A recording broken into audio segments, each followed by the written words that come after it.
Hey Grace Church, it's Pastor Ryan.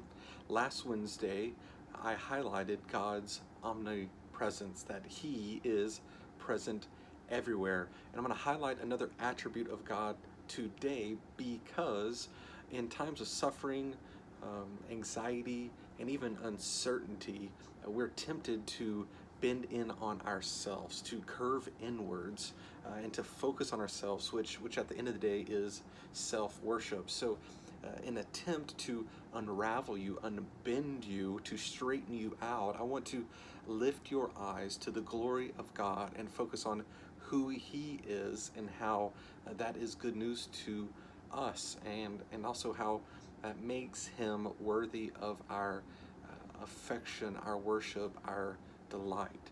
And so in Psalm 139, we saw last week, God is present everywhere. We're going to stick with Psalm 139 today, verses 1 through 4.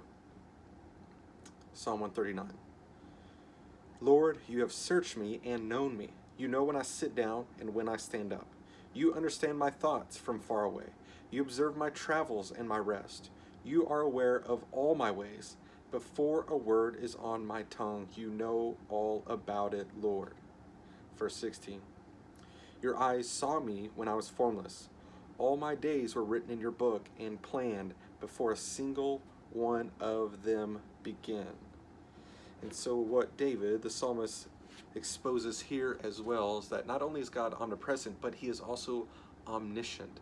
He is present everywhere and He knows all things. He knows all things. One theologian says, God knows all things, actual and possible, completely and without strain of memory. God does not fail to act in a particular way because He did not consider the possibility and its contingency. God does not forget. He never fails to act or sympathize because of a lack of knowledge. He does not overlook or neglect details.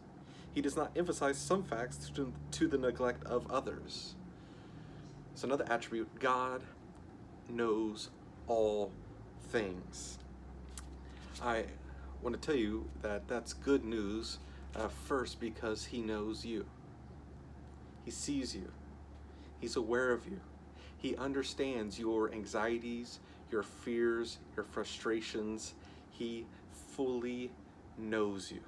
When you deeply want other people to know you and know your life, and as probably interactions have changed recently and lessened, there's this beauty that if you're not having these connections with other people, that God fully knows you and He is present with you.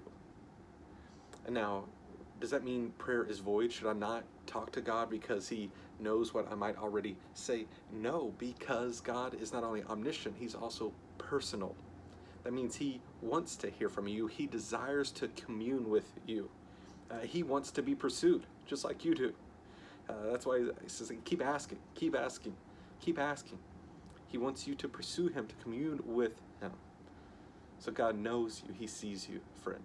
And then secondly, this attribute of God is good news because there's a real temptation to try to know everything, to consume every piece of information about the coronavirus worldwide.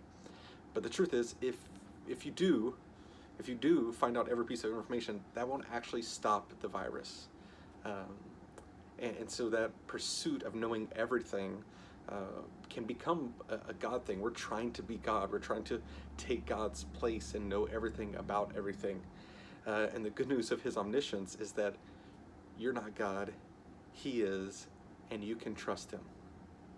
You can trust Him, that He knows every possible outcome and every contingency. He knows everything actual and possible. He knows. He's aware. You can trust Him with it. And then lastly, I hope this attribute of God would then propel you to pursue others, to know others, that we get to reflect God's image to others by being what He is to us, that He knows us, and so that we get to know others and check in on them and hear them and listen to them and be there to encourage and help them.